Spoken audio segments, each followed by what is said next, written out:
All right, FSW13.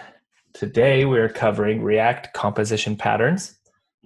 After this module, you should be able to explain and implement a higher order component to conditionally render protected content to the screen. So this is the important part here, that we're going to render content based on some condition. And that condition for us, for this project this afternoon, is going to be whether or not a user is logged in. And we're going to kind of fake a login system using local storage. So we'll use a higher order component to be able to do this. We're also going to talk briefly on this idea of state-driven views and components and why that's a useful pattern for scalability, composability, and reuse, and then how that all fits into React. Okay, so let's take a look at higher order components.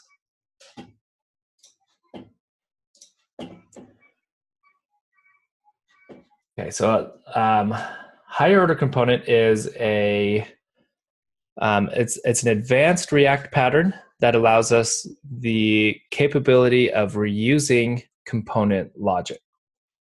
So far up to this point, we've talked about making components that are reusable, but the way that we've talked about it has been, can we reuse what that component is rendering to the DOM? And for example, if we look back,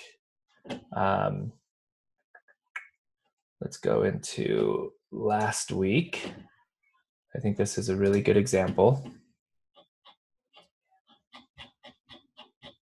If we look back at one of the projects we did last week with the calculator,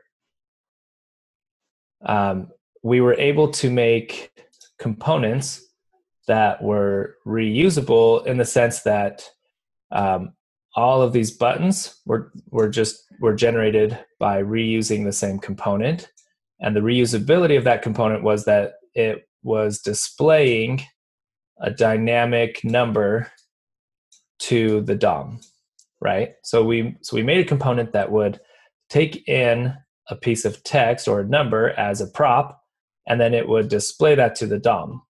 And so because we made it dynamic like that, we could use that in a lot of different places for this project. And then same with something like these buttons here. So these are using all the same reusable component. And this component had a red background, but instead of a number was passed in one of these symbols and displayed the symbol dynamically based on what it was given as the props. So we built reusable components for this project, and we started to get a sense for being able to use the power of Redux and component architecture to make our lives easier as developers and to keep our code dry and as simple as possible. So with higher order components, let me get back to my mouse here. There we go. With higher order components, we're going to make reusable components, but instead of these components being reusable in the sense that they are dynamically putting something onto the DOM, we're going to make components that have the capability of reusing the component logic. So what does that mean? A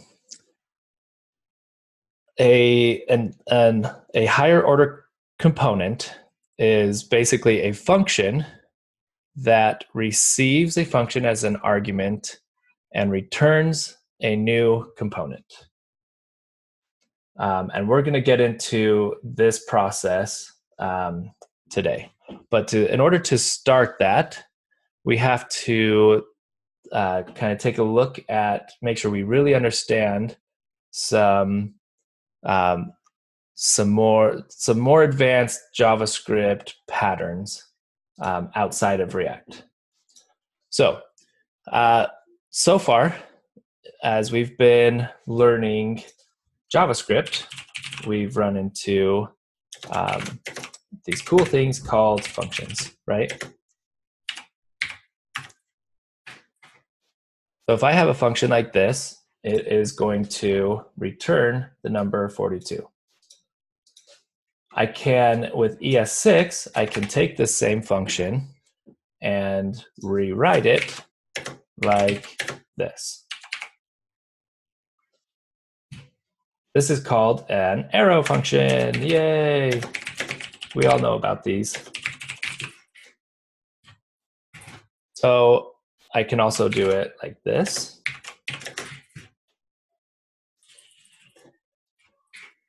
These are all going to do the same thing. They're going to perform the same function. When each of these is invoked, they're all going to return 42.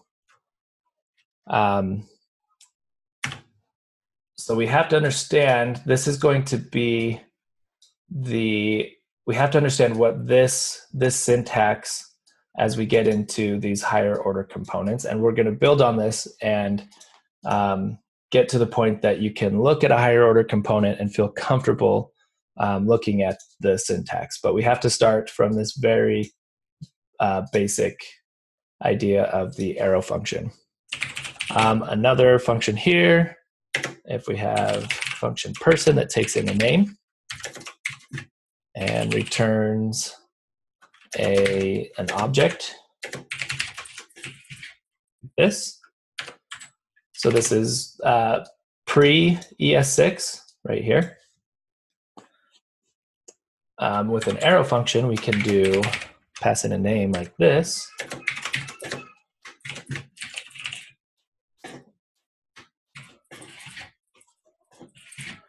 Like that, okay? So these will all do the same thing. These two do the same thing. We've seen this syntax before, but we need to really feel comfortable looking at something like this and understanding what it's going to do. So pretty easy. With functions, we have this idea that we can take in a argument. We can define a parameter when we're writing out our function. We can define a parameter and pass something into it as an argument, right?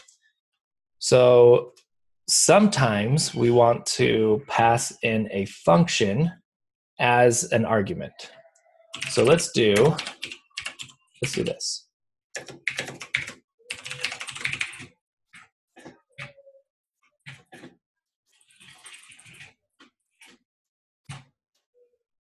All right, who can tell me what this function is going to do? Explain this function to the class for us.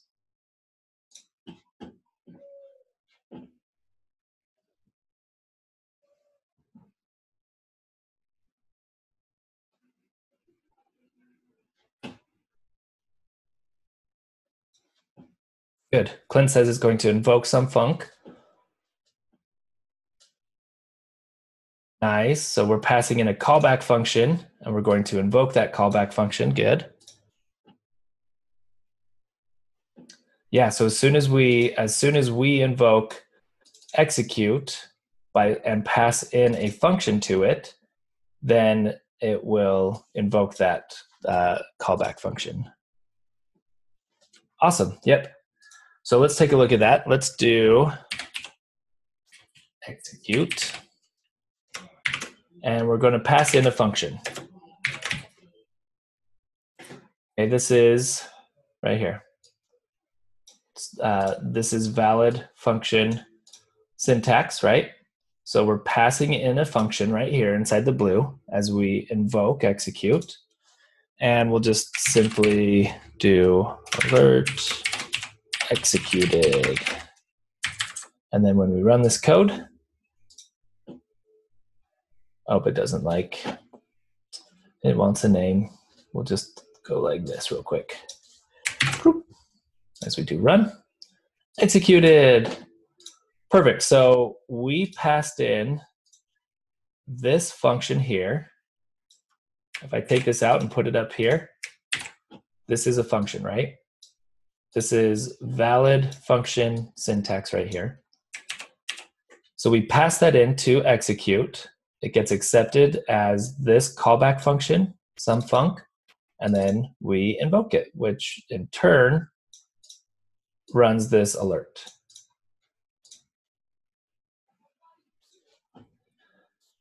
Okay.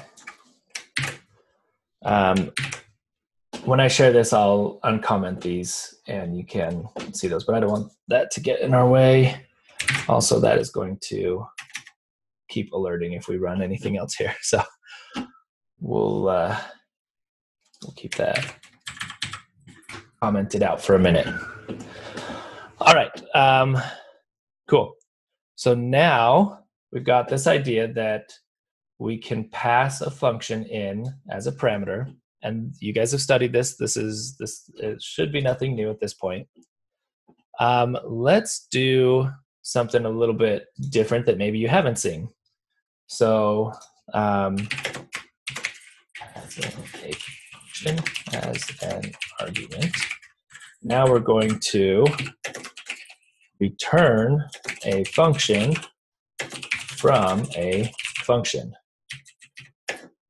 Bum, bum, bum. Okay, this is going to get crazy. So we're going to set up a function called get1.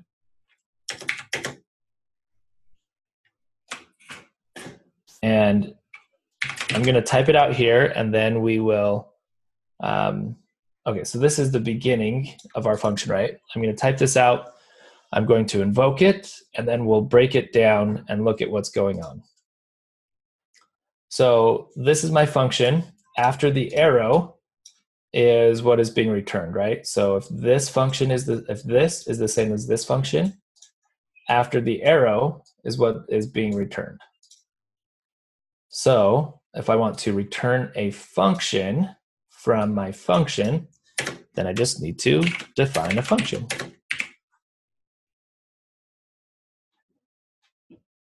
Mind blown.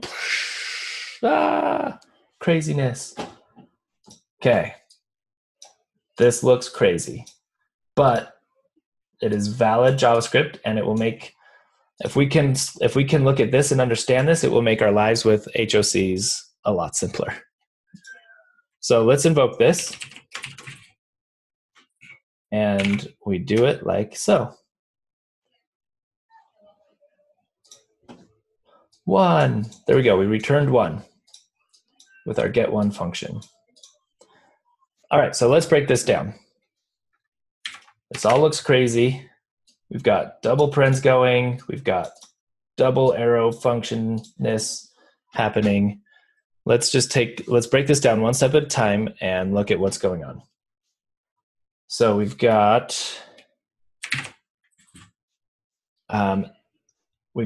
this defined, right? This is a function called get1.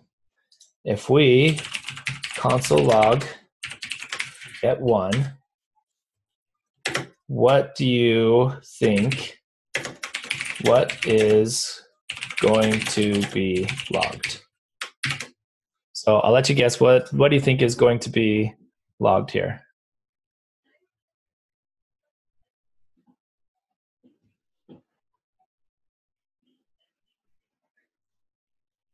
Good guesses.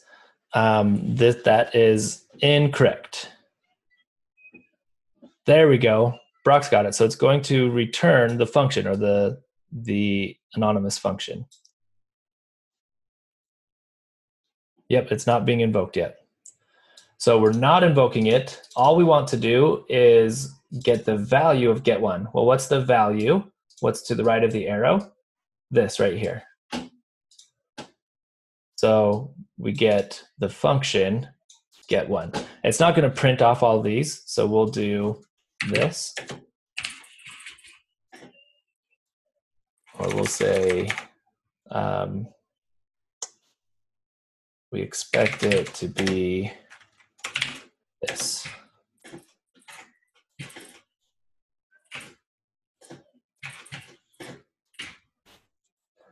If we look at get one, the value of get one is what's to the right of the equal sign, right? So this right here is what console logging this should give us. All right, so let's go one step further and let's do console.log get one, and we'll invoke it once. So what happens if we invoke it just one time?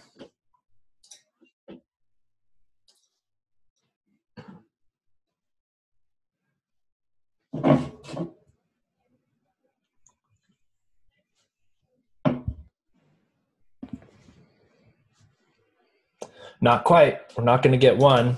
Ah, there we go. Good. So we expect so remember, this is a function right here, right? And to the right of the arrow is what is returned by this function. So if we invoke get one with just one parentheses right here, then it's going to return what's to the right of the fat arrow. So we're just going to copy that because that's what we're expecting is the return. Paste it right there. Okay, so now we've returned an anonymous function by invoking this once. So if we invoke this once and the value of this right here, if this JavaScript expression evaluates down to an anonymous function that returns 1, then we should be able to invoke this anonymous function. So we're going to do actually, let's run this and see. It should just say function. Okay, yep. So we're going to do this. We're going to invoke this, which evaluates down to an anonymous function, and functions we can invoke in JavaScript. So this evaluates down to a function. So we're going to invoke that function with the second set of parentheses. And now we should know what to expect here. So what is going to happen? What's going to be logged at this point? 1. Yeah, let's do it. 1. Woo! Okay. This is kind of crazy stuff, but it's so fun. So when we see this pattern, it looks kind of weird to kind of wrap our brains around. But we just have to remember that when we have a function like this, whatever's to the right of the arrow is going to be returned. That's the return value of this function. And we're setting this function as the value of this constant variable here, right? So this is a function that returns a function. So when we invoke get one the first time, then it returns an anonymous function, which we can then invoke a second time and get the return of that anonymous function, which is the number 1. Okay, let's look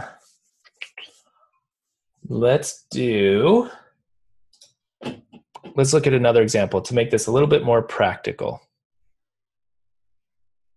So the helpful thing about returning functions from a function, so we're returning this function from this function, right? Returning a function from a function. The helpful thing about doing this is we can write functions that keep track of their initial input. We call this closures. So we can keep track of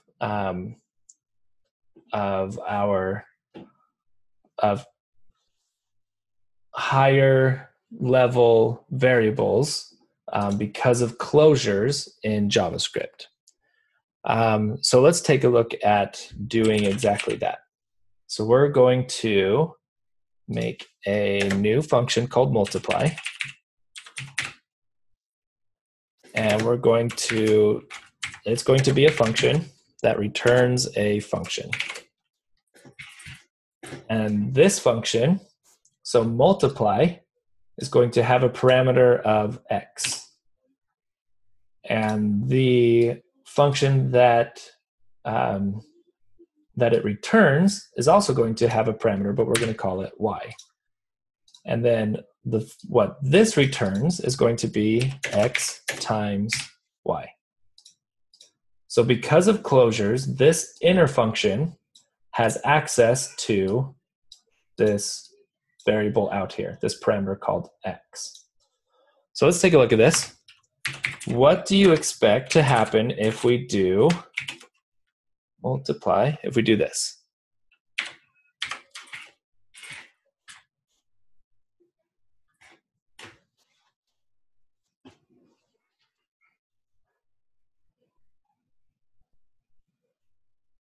Yeah, perfect.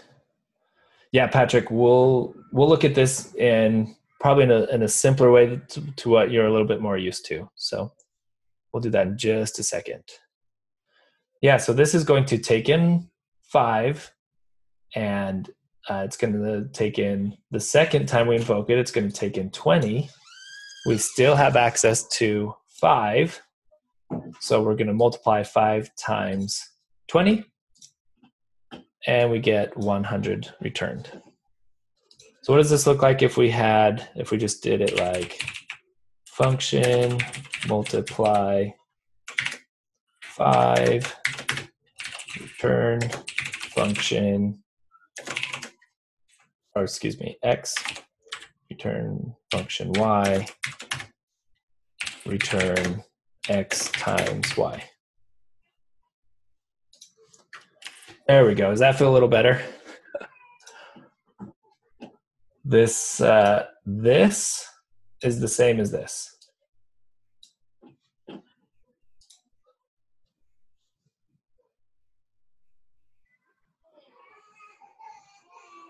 Yeah, so this is how you learn about closures. It's a lot harder to conceptualize and see what's happening at this level before you understand this. So when you're with Josh going through the JavaScript unit, going through the UI unit, this is how we teach closures and returning functions from functions, all this kind of stuff. Because this, I mean, just looking at it's a lot easier to understand it right off the bat when you're not used to this here. But like Michael said, the arrow syntax is clean, one line. In one line, you can accomplish everything that's happening in this function here. So I'm going to leave this here as reference.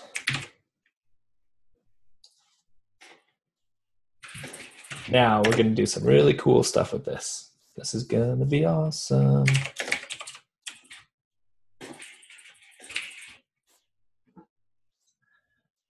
Okay.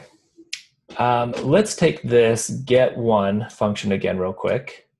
And we're going to say const inner get1 equals get1 invoked one time. Now when we do this, and if we were to look at what inner get1 is, we would see that, well, what happens when we invoke get1 one time? We get an arrow function, right? So inner get1 is now set to the return value of this function here. The return value of this function is, what's to the right of the fat arrow? This right here. So now inner get1 is a function that returns 1. So that's why this works. Because we're getting the return value here and then invoking that one more time. So now if we do inner get one invoked, it's going to return 1.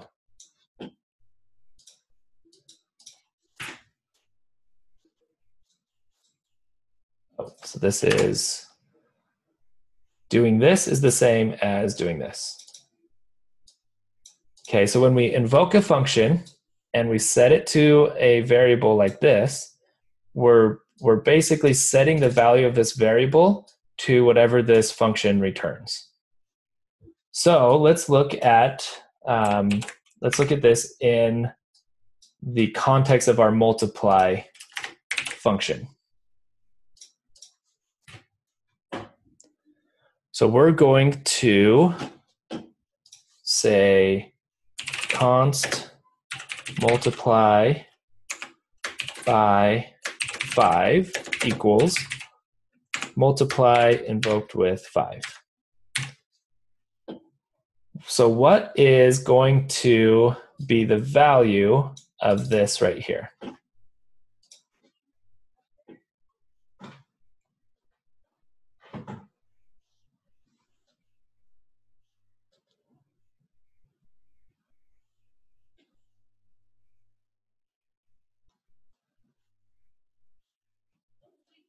Ah, yes. Really good. Perfect. So this, I saw other people writing. So we'll see if there's any other thoughts. So multiply by 5, just like inner get 1 is set to that function. Multiply by 5 is basically going to go copy. Oh, let's do this. Multiply by 5 equals. So we're going to go, what does multiply return? Well, it returns everything to the right of this fat arrow function, and x is now 5. So we're going to go copy, paste, change x to 5. All right, so this is pretty easy. Multiply by 5, we understand this. If we invoke this function right here, now with 20, we're going to get 100. Well, what if we do multiply by 20 equals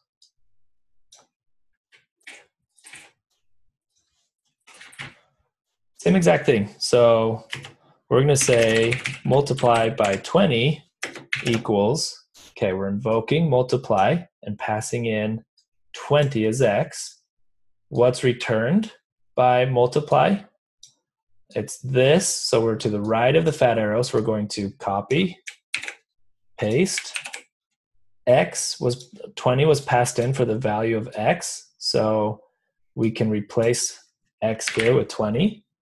And now when we say multiply by 20, and we pass in 5, 5 now becomes y, 20 times 5 is 100. If you think this is all voodoo because I keep getting 100, then let's try passing in 2. 40, let's pass in 200. What's 20 times 200? 4,000. Okay, gonna check for questions here.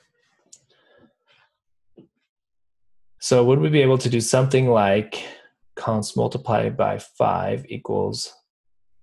That's a good question. We can't do this because once you multiply it, or once you invoke it twice, then you don't have anything else to pass to these variables here. So if we try something like that, so if we do multiply x and 5, now we're passing in a variable which we don't have. So we would need like const x equals something. So this, when you invoke a function, you're not naming a variable like you are when you are defining a function. So when you define a function, you're creating a variable called x, we're creating a variable called y, and then we're using those variables to get some result here. When you invoke a function, you can't create variables. This has to be something that exists already in our program in the JavaScript memory. And so doing this is going to throw an error saying x is not defined. So we could define x.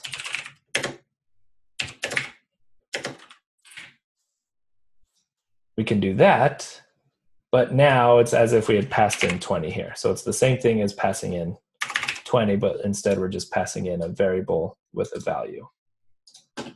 So now we do that and get our 100 back. Good question though. Yep, absolutely. So that's a very common line of thinking when you're learning JavaScript, is to forget that when you're invoking a function, you're not creating a variable. This has to have a value already.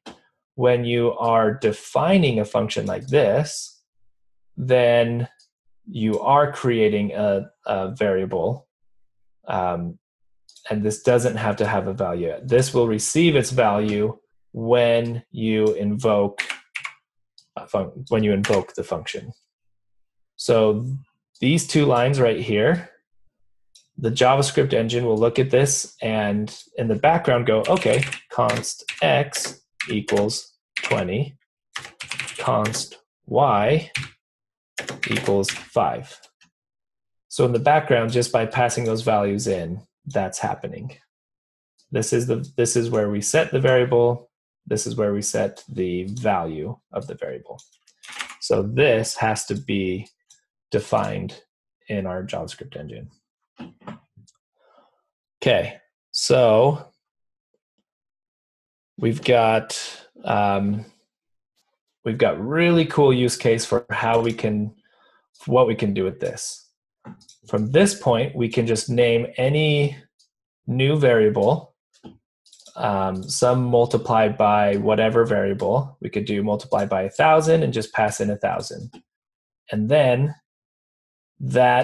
this variable becomes a function, and whatever we pass to that function will be multiplied by the number that we passed in. So if we did 1,000, then if we passed in 1,000, then the next time we invoked it, it would be multiplied by 1,000. Okay, I want you at this right now I'm going to give you this this replit here, and I want you to kind of play around with this. Or actually, I'll just post this code, and I want you to kind of play around with this and see what you can do. Maybe you can turn this into, instead of a multiply, turn it into a concat strings function that takes in one string and another string and concats them together, something like that. So play around with this. You can keep it with multiply. You can change it up a little bit.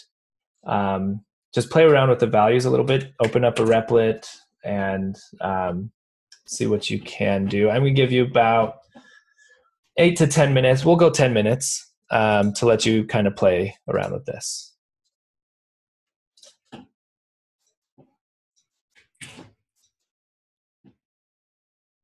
Do JavaScript. There you go. Okay. And I will put a timer out here for about 10 minutes.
All right. Did you guys have fun? Any cool discoveries with doing this kind of thing? I think this was really cool. Good job, Michael.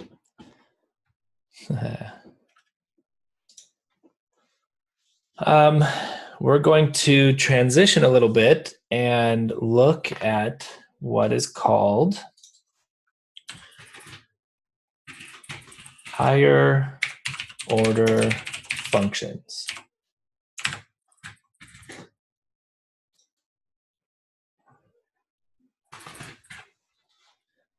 So by raise of hand, who has heard of higher order functions?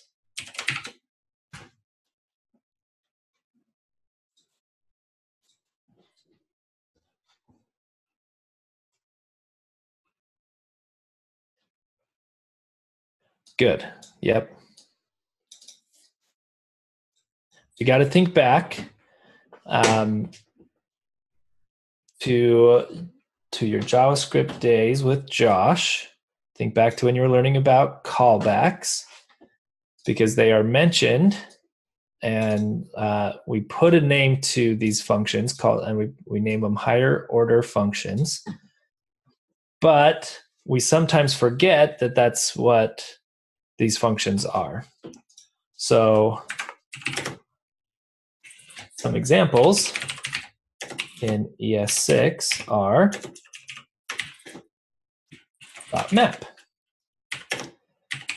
.filter,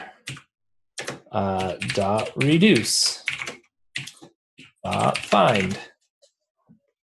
These are all higher order functions. Even if you haven't called them that, we use these every single day. They are higher order functions. So who can define what a higher order function is?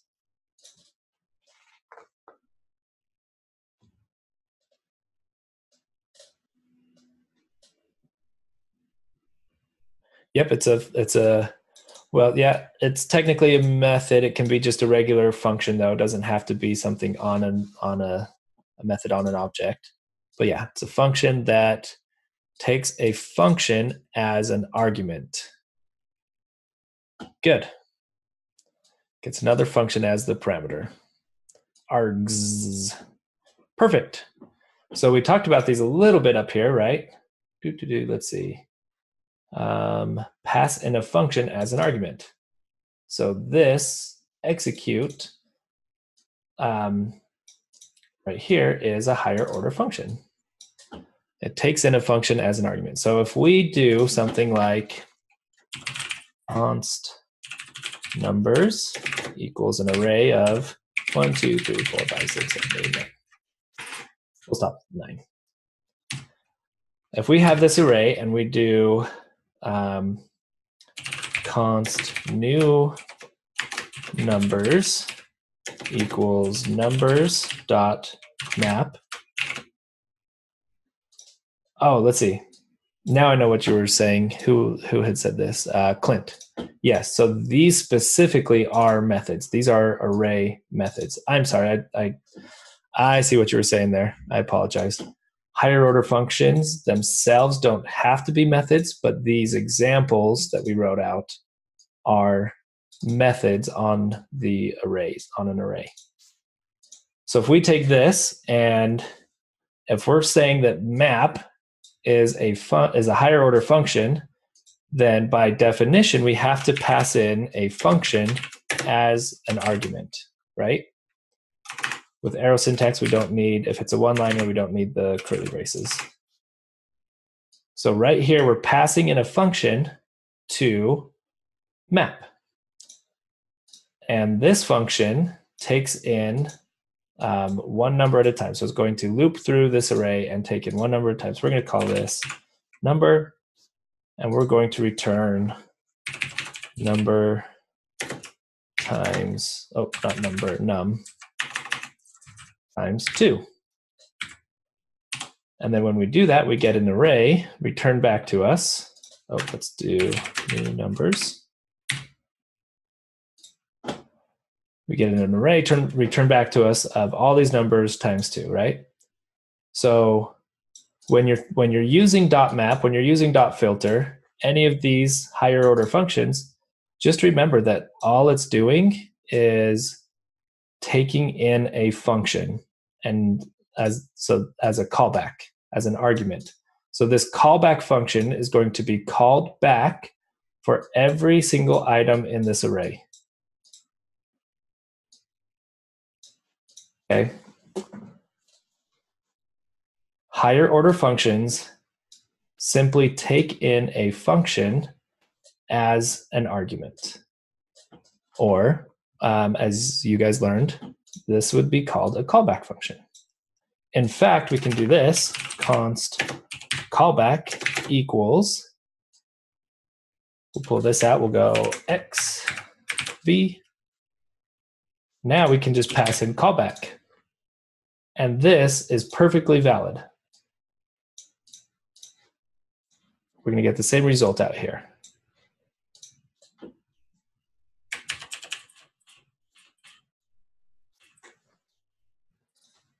JavaScript is cool. JavaScript is fun.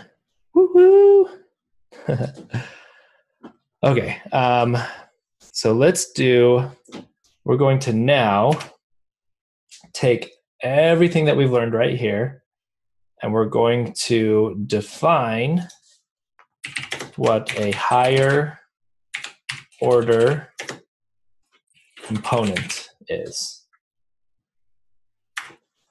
So from what you've learned, what do you think, how would you define a higher order component?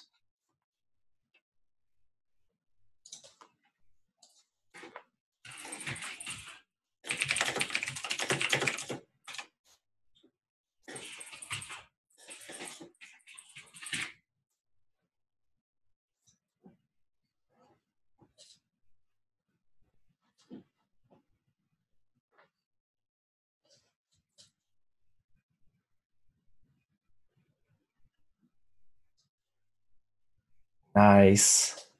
Good.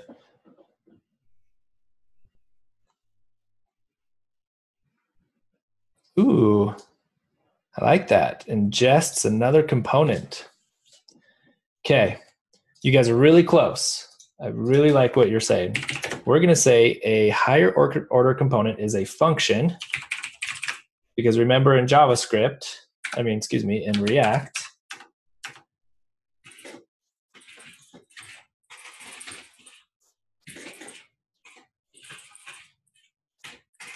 a function can be a component, vice versa. A component can be a function, right?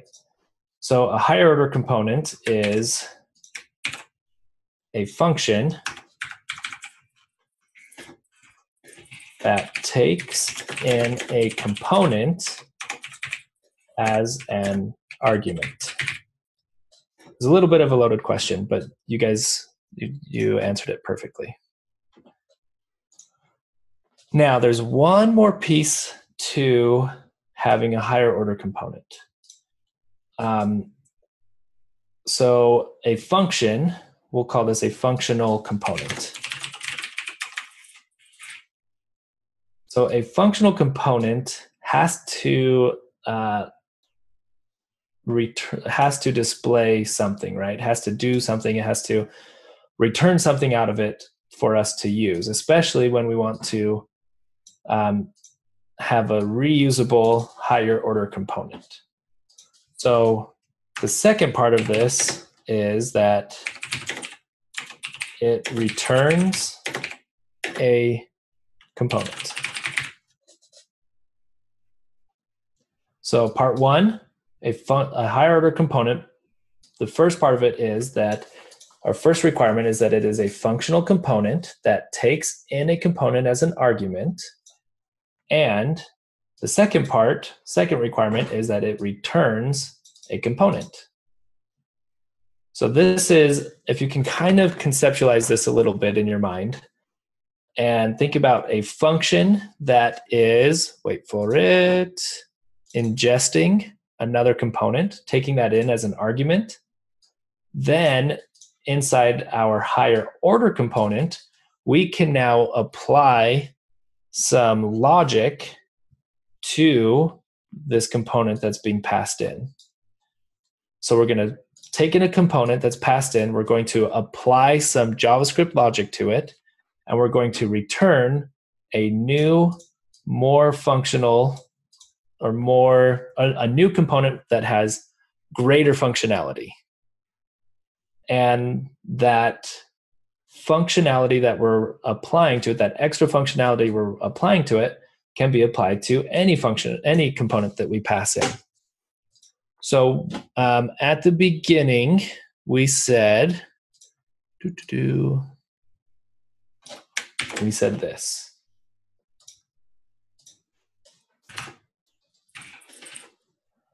We said that a higher order component, an HOC, is an advanced React JavaScript pattern that allows us the capability of reusing component logic. So this is the key here. When we're building HOCs, our goal is to take in a component, apply some extra logic, and return a new component with that extra logic, that extended capability. And we can do that. We can reuse this HOC to extend this logic to multiple components. So if we have 5 components that kind of basically all have the same logic inside of it, even if they're returning completely different things, if they're doing some similar logic or some of the same logic over and over again, we can pull that logic out of all 5 of those components. We can write a higher order component. We can pass those 5 components into our HOC, and it will return new components for us that has that logic that we pulled out of it.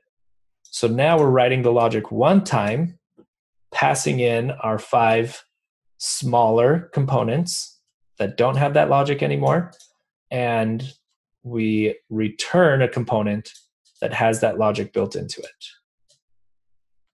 So let's take a look at what this even means. How does this look in code? All right, we're going to transition over to Code Sandbox. And let's see. I'm going to uncomment those. I'm going to leave this commented because it's not technically valid, but that's okay. All right, I will post this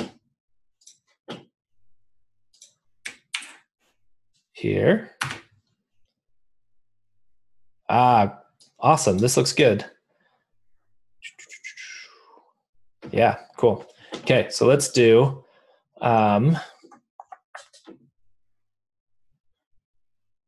let's see, we're going to jump into Sandbox, create a new React Sandbox, and we are going to build out an HOC right here. So we're going to delete this, and we're going to create an HOC that transforms its input to uppercase. All right, now before we can jump into this, before we can look at this, there's one React thing that I want to share with you guys, and that we haven't really talked about, and that is concerning props.children. So this will be an important concept as we're learning HOCs, and something that you can extend to a lot of what you do in React. So we're going to create a quick function our quick component called,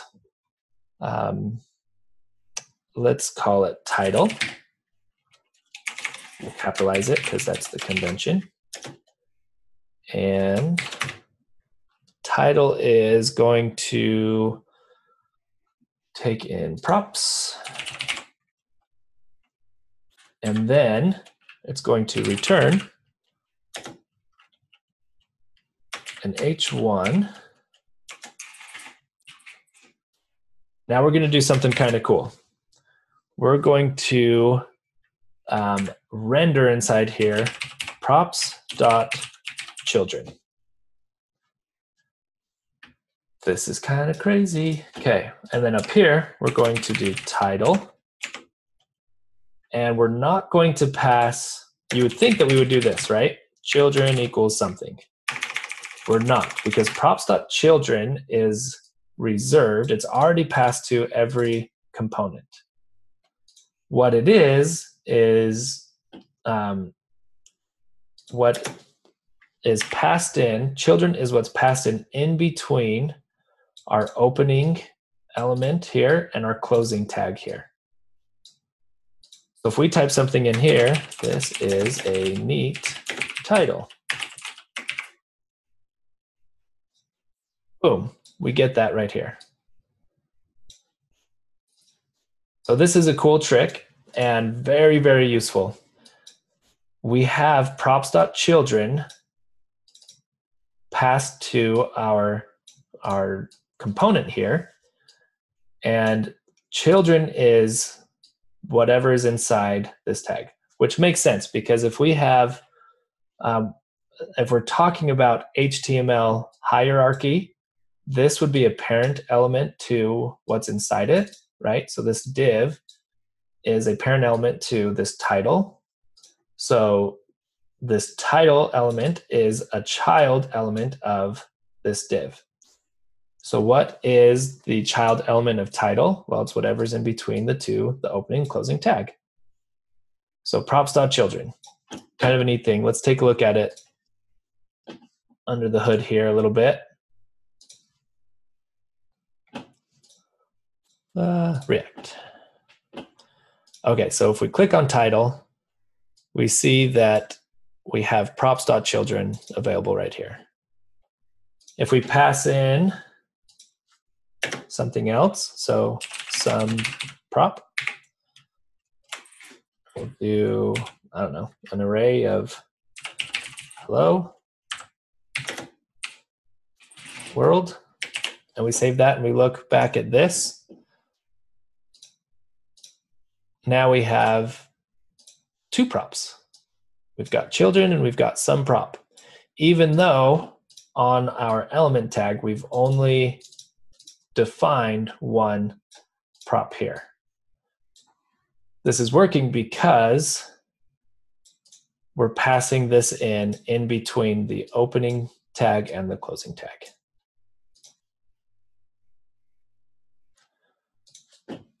So let's take this away. What if we did our normal setup like this? Now what happens? Now we get an error because we don't have, we don't have our closing div. That's why we were getting an error. Okay, so let's look at this. So now we don't have our children prop. We just have some props. So if you do this like we've been doing normally, it doesn't pass props.children down. Now this is undefined. We're not getting anything printed to the screen. With it like this, then we have our children prop. So children is kind of like a reserved word in JavaScript. Children is a reserved props in React that's reserved for what comes between your tags here.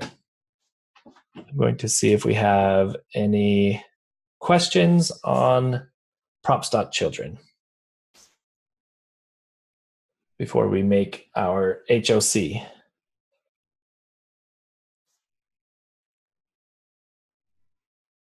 Oh, good question. Yeah, let's do that. Let's go. So what if we do, we'll just return this as a div. What if we do something like this, you mean?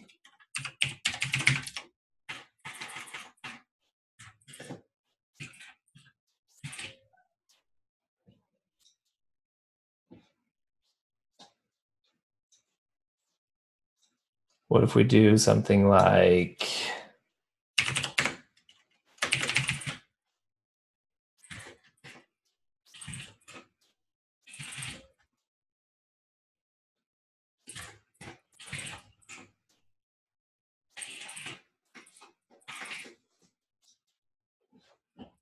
yeah, really good question. Now, children is an array of JSX elements, right? This is a JSX element. This is what it looks like under the code, under the hood, right? It's got its own child. So this div has its own children props called hello because that's what we put inside our div tags. Oh, I like that. Good question. Ah, nice. Nesting seems to work as well. So we're just, this is like inception right here. A title within a title within a title within a title. Let's try it out.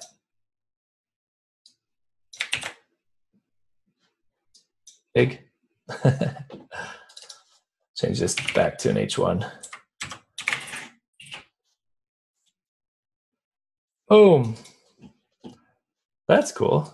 I didn't think it would like really multiply on itself. Huh. That is interesting.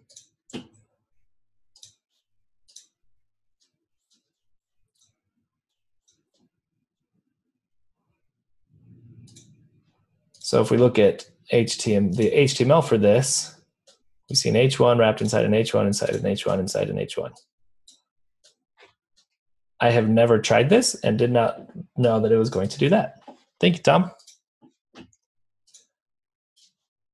Ah, okay. Works the same as nesting H1s. Cool. Hey, look at that. You learn something new every day. I learned something today. Woohoo! Nesting H1s makes them bigger and bigger and bigger. Cool. All right, so let's get back to this point here. All right, so we want to make an HOC component that is going to transform its input into uppercase. So we're going to keep this title component here. And actually, we're going to make this kind of cool. We're going to say const title like that.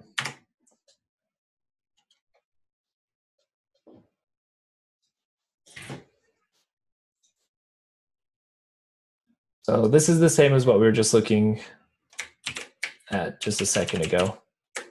If we comment this out, there we go.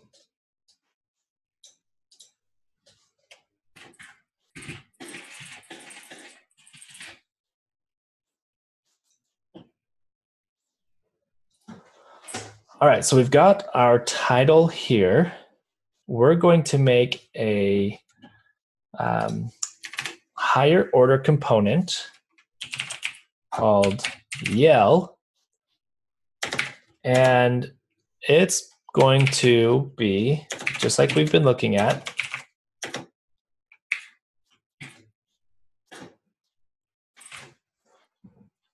It's just a function that takes in, we're going to pass in a component.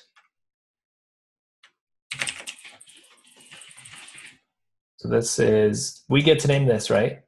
When we invoke yell, we have to pass in, we'll pass in title, but for the scope of this function, we get to name this whatever we want. Okay, don't get confused. This is just JavaScript that we've learned. This is a parameter, so we get to name that. Okay, so now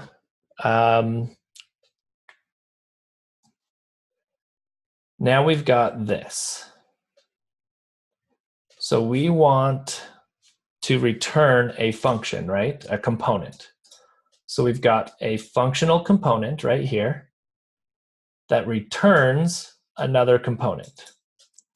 So how do we make this look like a component? Well, if we were to look at this right here, or this component here, we pass in props. Okay, we'll do that. We'll pass in props like this. Now we're going to return some something here, some JSX. So how this is going to look is we're going to use our past component. Remember, we've got this now available in our closure scope. So we're going to use past component.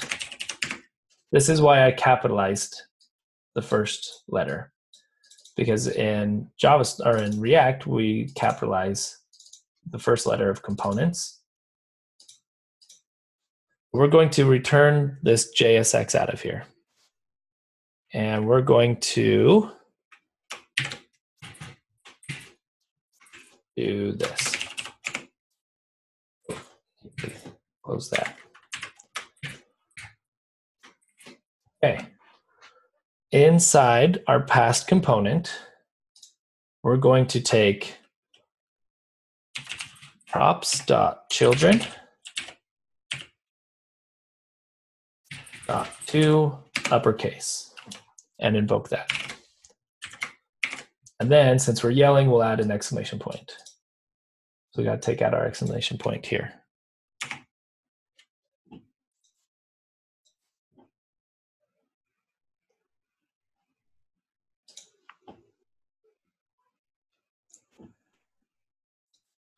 Okay, did you guys see what we did here? We made a component that returns a component. This component is just rendering a component, just rendering our past component, but we're taking the children of our component, whatever's passed in right here, and we're calling to uppercase. All right.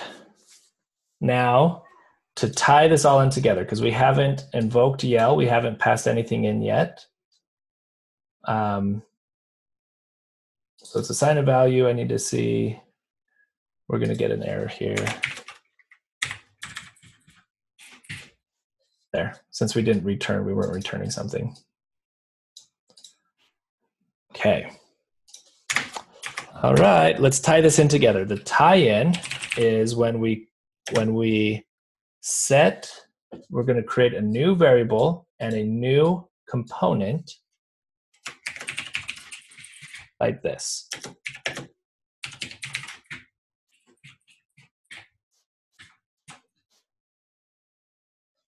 So there's our tie-in.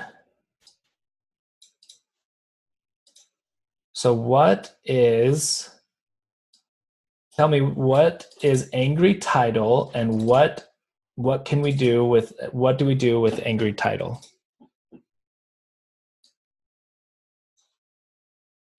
Thank you.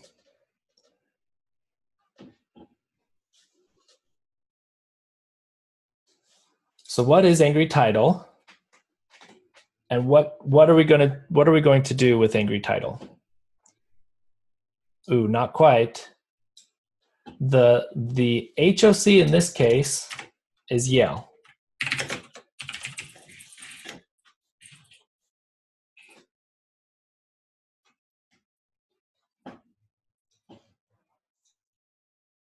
Yep, there we go. Hey, good try. Please keep commenting. That's awesome. What is angry title and what can we do with it?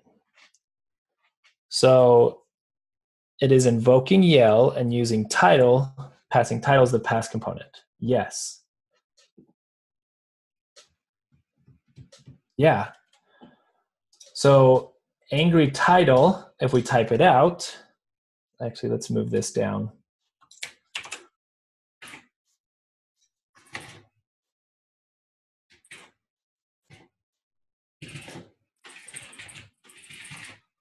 Equals, okay, so we're invoking yell and passing in a component. So what happens what gets returned when we invoke yell? This right here gets returned, right? So we're going to the right of the arrow, we're going to copy, we're going to paste, we're going to do this in like this. Okay, that looks like if we just put function here, this looks like we just created a component, right? Look at this. So function, then name, function name. We're passing in props, and we're returning some JSX, right? Up here, we're returning this JSX. So I'm going to walk through that one more time. Angry title. We're going to say function angry title equals. Okay, so what does it equal? We're invoking yell and passing in title. So we're invoking yell, past component becomes title. So what is the return value of this function? Look to the right of the arrow. We're going to highlight everything to the right of the arrow, copy, paste. Now remember we passed in title. So everywhere that we see past component, we're going to replace with title.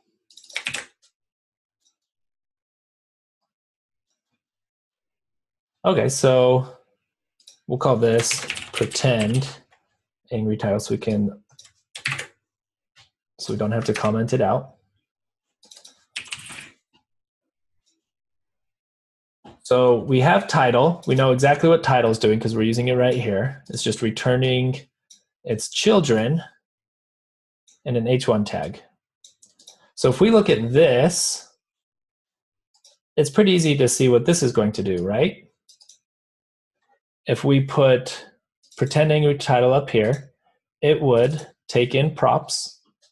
It would pass in right here, whatever we typed in right there, and it would render title. Well, what's title? Title is just looking at its children and rendering what's inside the title tags. So remember, past component is replaced by title.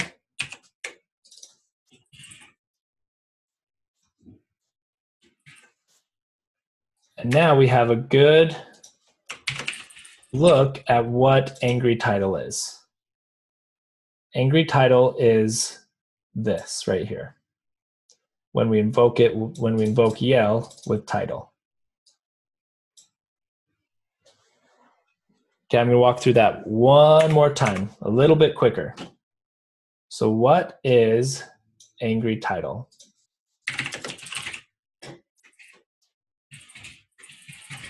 All right, angry title, if we invoke yell right up here and pass in title, pass component now gets the value of title right here. Gets this component passed into it. What is the return value of invoking yell? So we look to the right of the arrow, we go copy, paste. Now we have this pass component thing, but remember pass component, title was passed to pass component. So everywhere we see pass component in here, we can replace with title. Now if we look at title, we know exactly what title is going to do. So we can reason about what is happening with title. So this is angry title. So let's do this. We're going to replace title up here with angry title, and we get our HOC in action.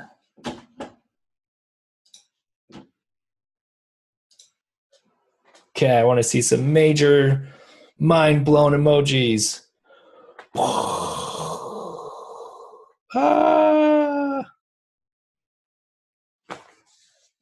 HOCs are awesome. All right, again, this is very pretty advanced stuff right now. If you don't feel comfortable with that step through, that's okay. I want you to take a deep breath. The project today is very, it tells you step by step what's going on, and it helps you a lot along the way. So you're not going to get too lost with your project. So I'm going to look at some of these questions as we look at this awesome HOC that we created. Booyah.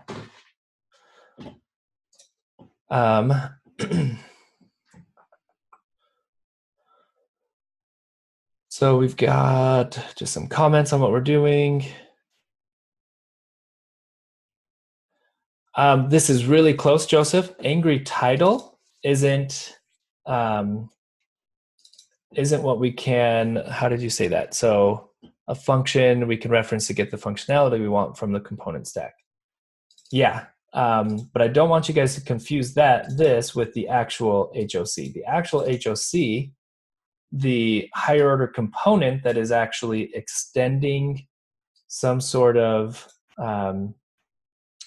JavaScript logic, the actual HOC is yell. So you are correct, but it sounds a little bit close to what the HOC is, and yell is the HOC. Tom says, so if we use it as a render target, it should show the return of yell, but you may need to explicitly return in 919. Okay, I think we did. That was a while ago. Would it be correct to say that the logic behind HOC is similar to CSS hierarchy, allowing you to create a generalized component and then using that to generate more specific subcomponents for special situations? Yeah, that's a really good way to look at it. Yeah, mix-ins. Okay, so yeah, it's a lot. It's basically a mix-in for that you would see in less. So really good question, Patrick. Thank you. What are some professional examples of HOC? I'm trying to think of ways this would be useful outside of running components from a Boolean checker, but is there anything else? Yeah, there's so much. Let's see. So one big use case for this that we haven't looked at yet is returning, instead of returning a functional component like this, is returning a stateful component. And like we learned yesterday in stateful components, when we have a class component, we have access to its lifecycle methods. So let's say you've got 10 different components that all need to make the same API call, or need to make an API call, and then it applies all it does in component did mount. Okay, so I'll start over. We've got 10 components that are class components. They all have component did mount, and they all fetch data. Doesn't have to be from the same source. And all they do with that fetch data is set the result to state. Instead of writing those 5 lines of code for that 10 times in 10 different components, you can write one HOC that does that logic, that returns component did mount with a fetch, and with doing the set state with the return value, You can do that with an HOC, and then you don't have to do that for all 10 of those components. That's one example. If you've got a crazy website that has a bunch of elements that all do the same click functionality.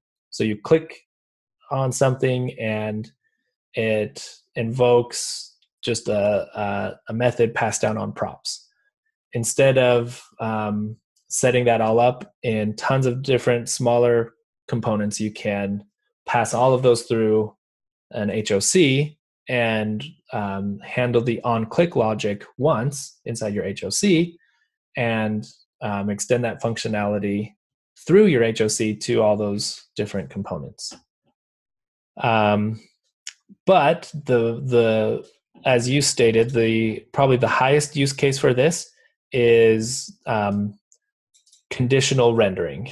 So we can pass multiple components in. We could string one more here, as we saw earlier.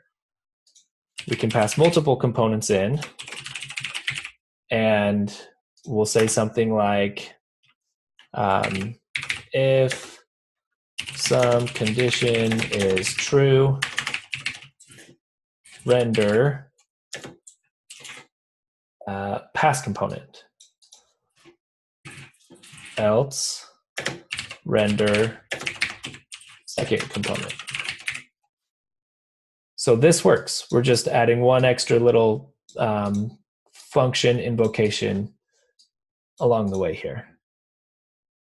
So down here for Yell, you'd have to pass in title and some other function, some other component.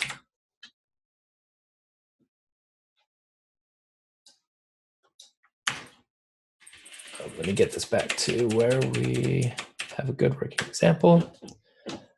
So that's going to be the biggest use case, and that's that's going to look a lot like what we're doing today for our project.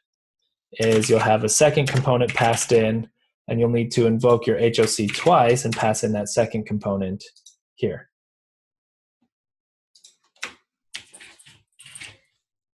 And then inside the body of this function, you'll have to do the logic to say, if we're logged in, then render my my app component.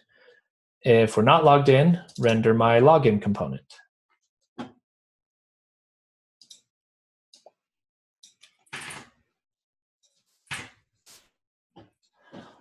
Okay, good questions. Let's see. How do you view the React tree? Oh, good question. So don't try inspecting from here. I had to learn this the hard way. Click on this double screen thing here to open your project in a new window. And then right click, inspect. Now you've got your React tools here. If we do it here, it just gives us a bunch of a lot of stuff that, so this, where can we drill down to? So this is all part of Code Sandbox itself. So we're inspecting the Code Sandbox website, and we'd have to dig all the way down to find this little div right here. Maybe we can do that. Yeah, so don't try to inspect from this window. Open it up in a new window.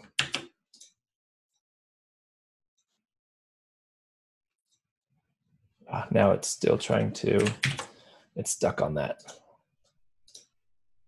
I don't want it to be highlighting anymore.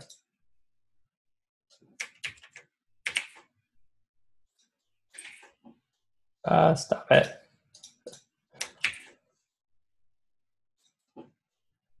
Oh dear. Okay. Is the HOC not supposed to be capitalized as in Yell? Ooh, good question. Yeah, so this is the naming convention for, this is driving me crazy. Wait, I think we can go into here. and into React and untoggle. Why did I push that button?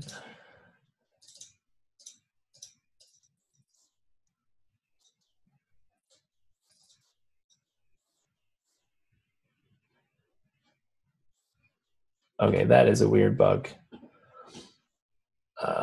Save. I can't click.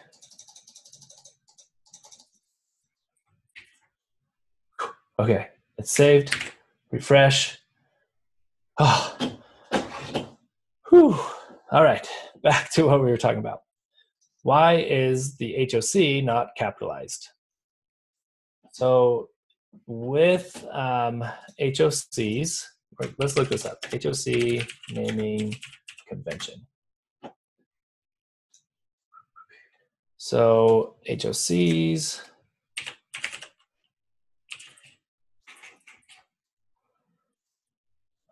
you'll see that even in the React docs, where it talks about higher order components, the higher order components are not capitalized. I think that this is because, and if someone finds out different, please let us know. I think this is because this is not actually being rendered at any point. So we're not rendering anything to the DOM with an HOC. And so a component that is actually going to be used as an HTML, as a JSX element here, like this, instead of just invoked like this, then we use the capital camel case. But since this is not being used inside, not being rendered itself inside the DOM, it's just passing. It's going to render something from inside it, but it's just passing. It's just extending functionality and not being rendered. Then we go lowercase. Okay, I'm not sure if this is an example, but perhaps we can have an HOC of stateful component that includes handle input change. Ooh, yeah, that's really good. With event.prevent default. So we end up writing this all the time, right? So whenever you click a button, you have to run event.prevent default to stop it from reloading the page. I know you're talking about telling me to reload the page, but perfect timing for that. And then handle form submit, all those things. Yeah, you could write HOCs for handling all the different, all the logic that we write over and over and over again for forms. That's a great use case for it. Okay, let's do,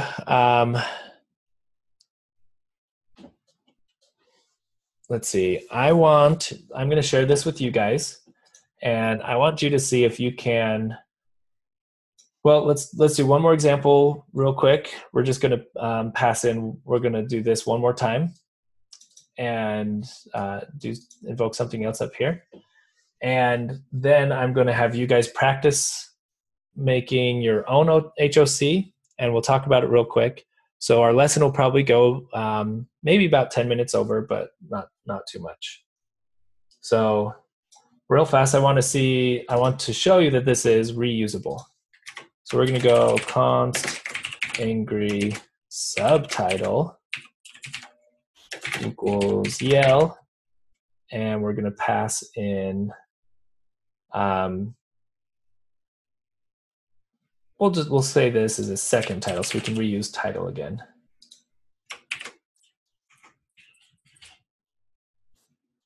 Okay, so so what can we do with angry second title now? How can we use this in our app to create a second title that's different, that prints out different text here?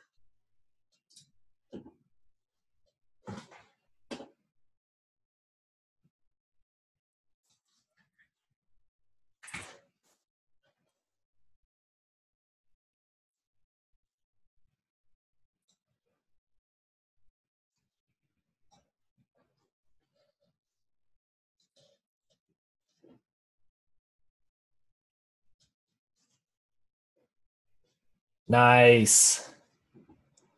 Wouldn't we need to make new angry title in return? Up here, yes. Yes, Patrick, we're going to make a new one here, but we're going to call it angry second title and then put some text in it. But yeah, that's going to go in the return of our app. So we'll go like this.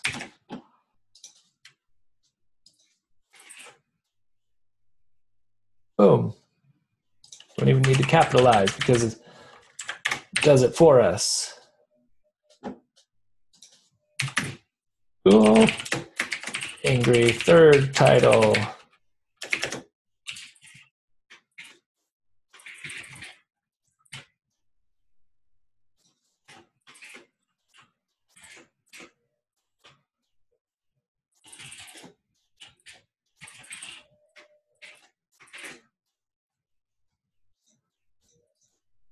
Crazy. See, now we're reusing this logic right here, this two uppercase logic over and over and over again. Yes. Yep. You are correct. We could do that. Since we're passing in title to all of these, we technically don't need these two. We can just say angry title and pass in some text.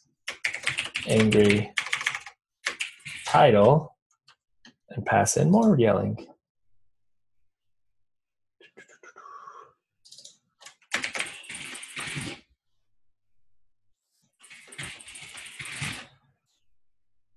Cool. So yeah, really good point.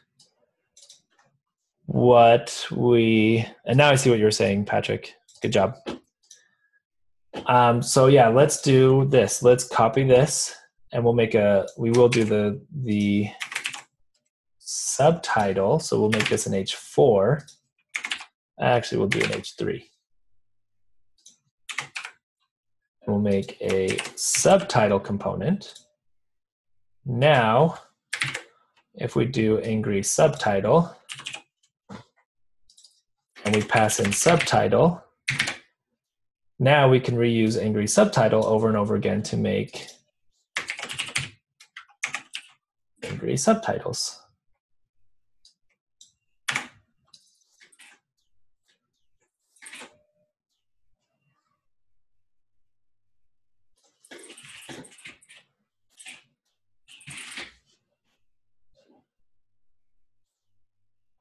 Yeah, the example we had before where we had 3 different angry titles where they were all using H1, there's no point to keep creating a different instance of this. We didn't need to keep invoking this because we had this ready in angry title. We didn't need to keep using our H1s because we have it right here in angry title. So we can just reuse angry title over and over and over again.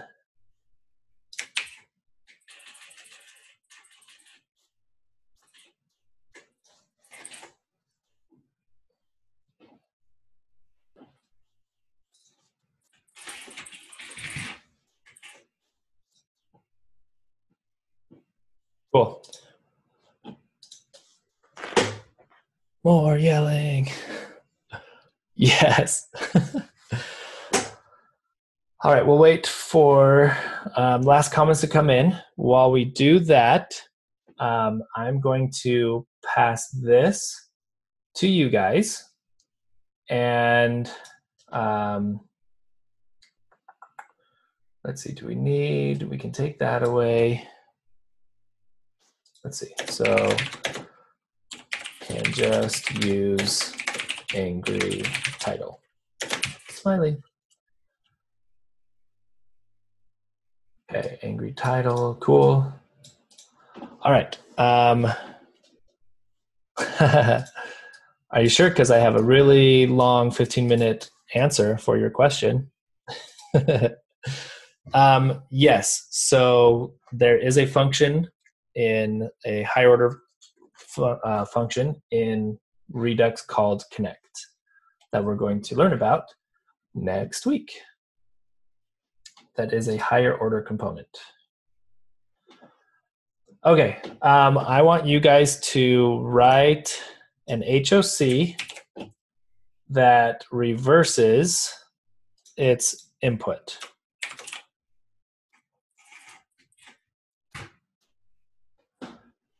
Here's this for reference.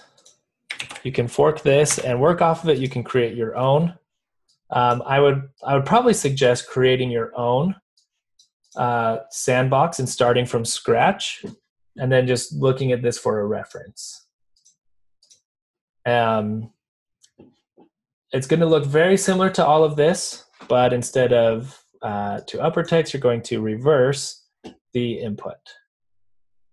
So I'll give you about 10 minutes to do that, and then we will come back together at the top of the hour, at a minute after the hour, and when the timer's up, and we'll look at the project for today. So I'll set a timer up here.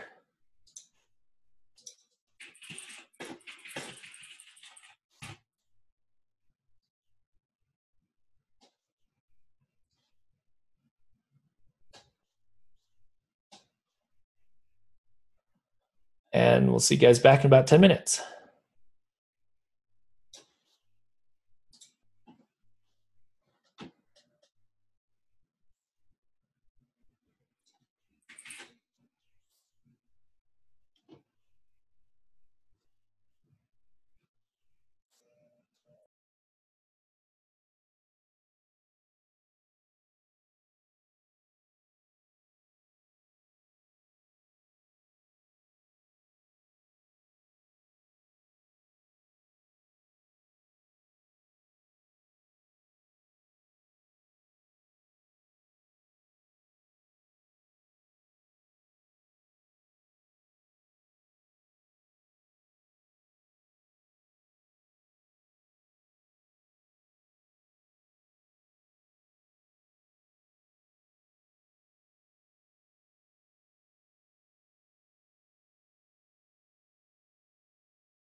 All right.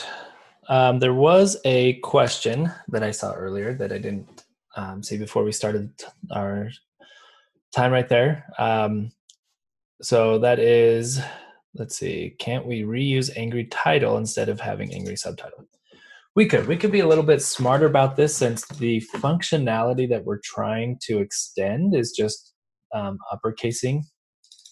So we could figure this out. We could rework this a little bit so that you could just use angry title and then maybe pass in an H1 here and an H4 here. So yeah, it would just depend on, we would have to refactor this a little bit. Right now, the reason we're using angry subtitle is if I used angry title, it would use an H1 and capitalize an H1 header. We used subtitle, we're passing subtitle into yell because it has the H3. So, but yeah, we could definitely figure it out to be able to make that happen. Okay, so I'm going to fork this real quick, and I'm going to take these away. And instead of yell, I'm going to call this reverse. We're going to pass in a component. And then what is the logic to reverse? Let's go back to our JavaScript days. What's the logic to reverse our string?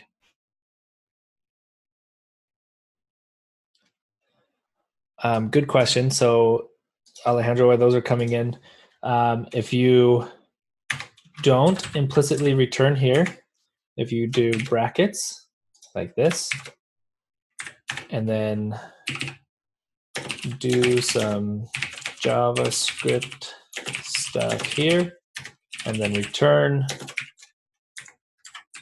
like that. So that would be an appropriate place to do JavaScript stuff.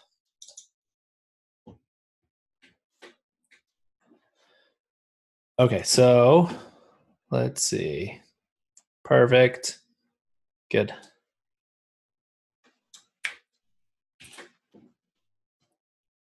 Reverse join, split reverse join, the string split reverse join. Good. Nice. You guys are becoming awesome JavaScript people. We're not yelling, so we'll take away the exclamation point. Okay, now we're going to say reversed title equals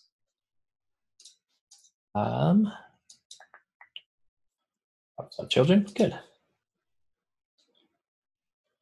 And, or actually we'll still call this title. Sorry. This is what we want to name, reversed title.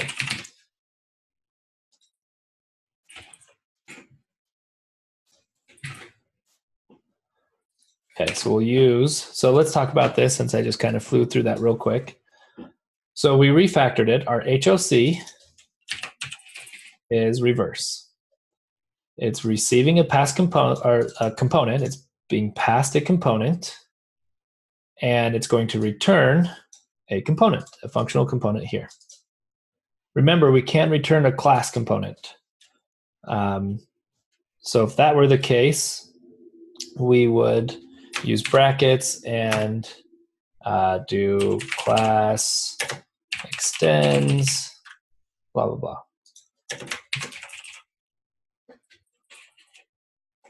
So for this case, we're just passing a functional component, and it is going to return the component that we are passing, and with the string reversed.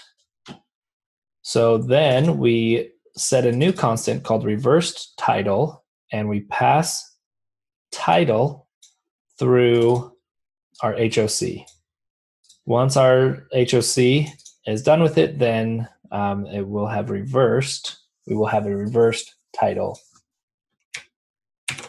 which we will see in action here. Woo! Nice. So there we go. That is higher order components. I forked that, so I'll give this to you guys here. Nice. Okay. Let's look at the homework for today. Here we go. So we are on day 3. The day 3 README has your instructions. But your setup is to build off of what you finished yesterday, just like the day before, and just like tomorrow. So for today, we want to be able to explain and implement this React higher order component to conditionally render protected content to the screen. Make sure that you're set up at a good point today to start working on this. So the description for today, you'll be building an HOC, and the HOC will not let users see the posts until they have logged in. And our login system for this will be faked using local storage, not local host, which was mentioned yesterday in yesterday's README. Local storage, not local host. The job of the HOC will be to render a login page if the user is not logged in, then render the posts after the user is logged in. So if we're looking at our last example here, in your HOC, you're going to have something like if check your is logged in, and then you'll return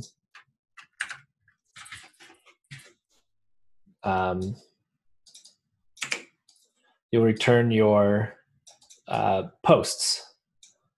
Else, return login. Now remember, since we have 2 components we're trying to do here, we have to pass in login from somewhere. We're going to pass it in there and invoke your HOC twice.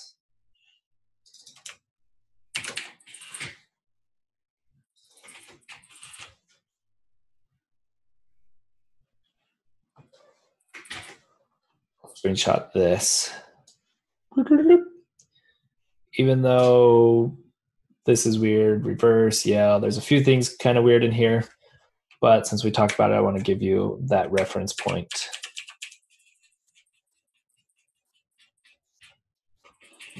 Too far. So inside where it says do some JavaScript stuff, this is where you'll check. And if you're logged in, you'll return your regular app. Else, return your login page.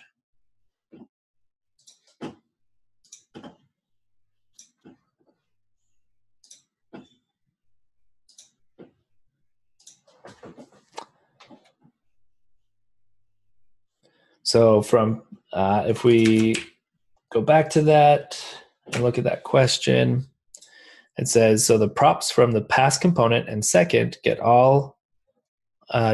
added all up into one props. Ooh, that's a good question.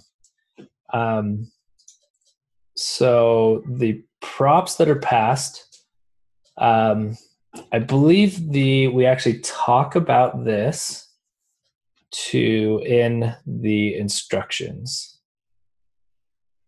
Let's see. So props, we're passing login, which will receive. Yeah. So I think what you're saying is correct, that props is available. That's a good question. I'd have to look at this specific instance here to see if props is coming from both of those components. But a lot of times, you don't need all of both sets of props in your HOC. But we'll look at how the description is here. Okay, so the job of the HOC is to render a login page or a post or the posts. All right, so here's your tasks. This is pretty step-by-step instructions in your tasks. You can see that there's a lot of bullet points that just step-by-step helps you along the way, because this is very advanced stuff here. If you get stuck on something, please be sure, and you reach out to your PM, please be sure to let them know which bullet point you're stuck on, so that they can help you understand what's being asked by that bullet point. Because a lot of it, you should be able to, as you move on to the next bullet point, you should have a working thing at each point. So if you say, okay, I'm stuck on this, then we can assume that all of this has been set up okay. So this will be the first place that we start looking to help you debug. Maybe something else got messed up back here, but this will be our first place to look. So just let your PM know, I'm on this bullet point and I can't figure it out. I don't think we have to worry about those extra props. So as you set this up, it'll explain how to get it so that we have those. Well, you're going to be returning app, which inside your app is where you're importing the data. So yeah, you don't have to worry about passing props to either the components inside your HOC. So we should be good. All right, stretch problems for today. You can take a look at styled components, which we're doing tomorrow. So you can jump ahead and do that tomorrow. You can, since we're using local storage now, you can go ahead and use local storage, your login username, to when a user posts a comment, to make it so that the logged in user is the one commenting on the posts. So we'll have this login system set up with local storage. And so you'll have a username available for you. And then deploy your Instagram clone to Netlify and share it in the Show It Off channel. We all want to see what you guys create with this. Okay, so that is the project for today. A quick note on local storage.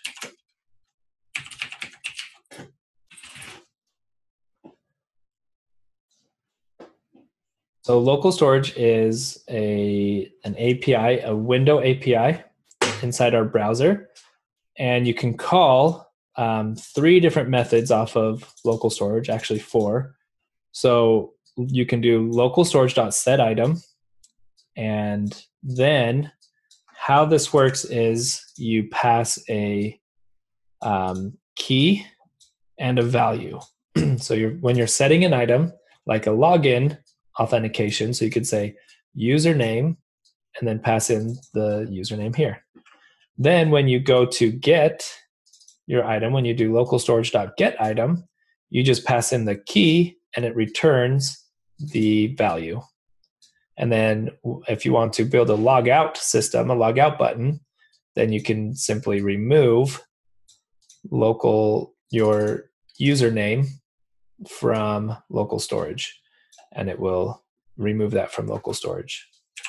So local storage, you can check what is on local storage if you open up your developer tools and go to application, and voila, there's local storage.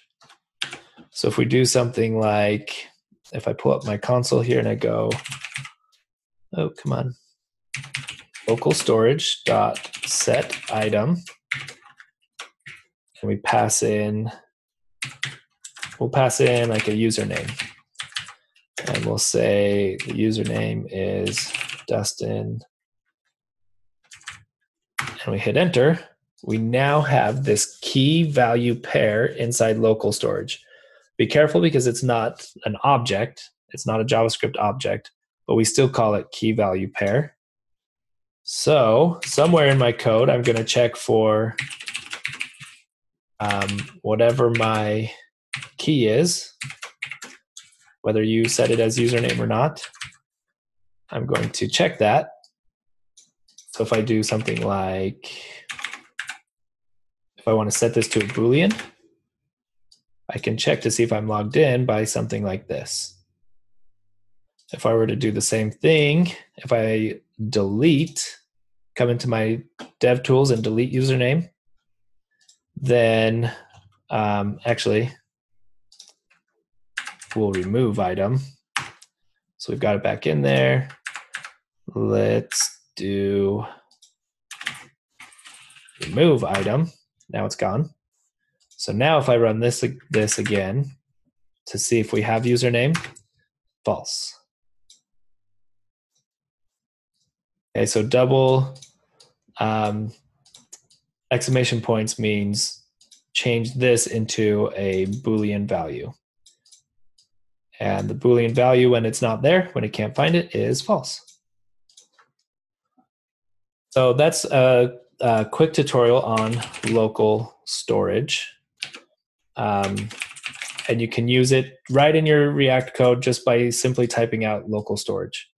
You don't have to call window.local storage.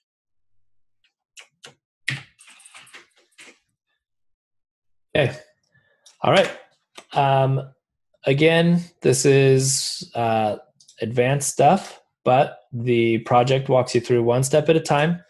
So just take your time, go slow, make sure that you're understanding every step, and you guys will do awesome. I do want to mention that as of last week, we had we keep track of how you guys are doing and your progress. And as of last week, progress was amazing. So you guys have done a really, really great job, and let's keep that up.